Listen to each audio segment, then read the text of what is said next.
হঠাৎ করে ইদানিং আবার আগের মতো সেই গরমটা পড়তেছে, মধ্যখানে বেশ কয়েকদিন ঠান্ডা ছিল, আবার এখন গরম পড়াতে দেখা যায় ঘরে ঘরে ঠান্ডা, জ্বর, কাশি লেগে যাচ্ছে। এটা তো গরম থেকে ঠান্ডা লাগছে। আমার বেবিটারও কয়েকদিন ধরে ঠান্ডা ঠান্ডা, কালকে থেকে আমারও ঠান্ডা ছিল, বাট আজকে আলহামদুলিল্লাহ একটু বেটার ফিল করতেছি।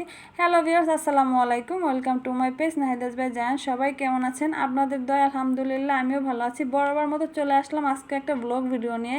আজকে আমি খুব সকাল সকাল ঘুম থেকে উঠে গেছি, কারণ রাত্রেবেলা খুব লেট করে ঘুমাইতে হয়েছে। জায়ান রাত্রে 4টার দিকে ঘুমাইছে, তো আমি ফজর নামাজ পড়ে দেন 1 ঘন্টার মতো শুয়েছি, কারণ তারপরে আর ঘুমানোর কোনো ওয়ে নাই। সকালবেলা উঠতে হয়, আর বিশেষ করে মানে কাজ না থাকলেও উঠতে হয়। 10টার দিকে রান্না করলেও চলে, বাট একটা পেজ আছে, সো সকালে একটু ভিডিও টিডিও ছাড়তে হয়, একটু অ্যাক্টিভ থাকতে হয়, এই জন্য আর কি উঠতেই হয়, বাধ্যতামূলক হয়ে গেছে এখন ব্যাপারটা এরকম।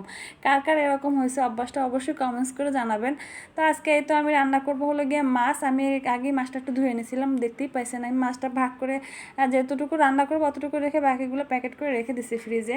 এতে মাছের মশলাটা আমি কষিয়ে নিলাম, মাছটা দিয়ে দিছি। আর আমি একটু ঝাল বেশি খাই, শুকনো ঝালটা বলেন আর কাঁচা ঝালটা বলেন, আমি কাঁচা ঝালটাও দেই মাঝে মধ্যে, তবে একটু আজকে শুকনো ঝালটাই বেশি দিয়ে দিছি। আর আমি একটু ঝাল খেতে ইচ্ছা করি, গরমের মধ্যে একটু ঝাল খেলে মনে হয় একটু রুচি লাগে, মানে ভালো লাগে আর কি, এই আর কি।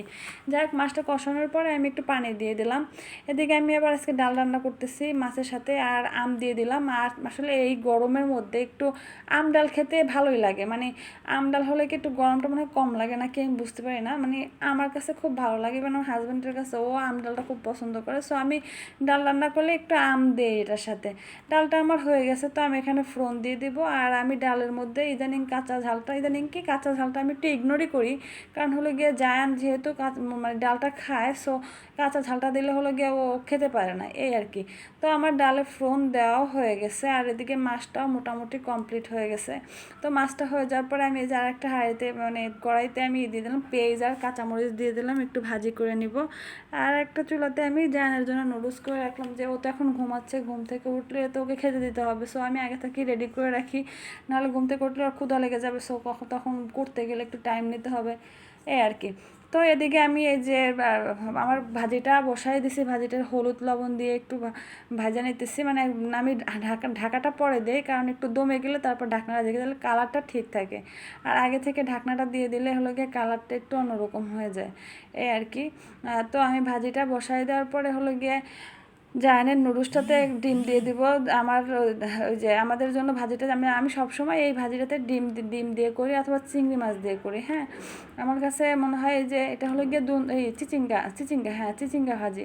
তো চিচিঙ্গা ভাজিতে আমি সবসময় একটা ডিম, খালি ভাজিটা খাওয়া যায় না, ডিম দিলাম। আমার জন্য নিয়ে নিলাম ব্রয়লার মুরগি, জায়ানের জন্য দিলাম দেশি মুরগি। ওকে এখনও ব্রয়লার মুরগির এই সাদা এই লাল ডিমটা খাওয়াই না, ওকে মুরগির ডিম, দেশি ডিমটা যেটা আমরা পাই ঢাকাতে আর কি, ওইটাই দিই।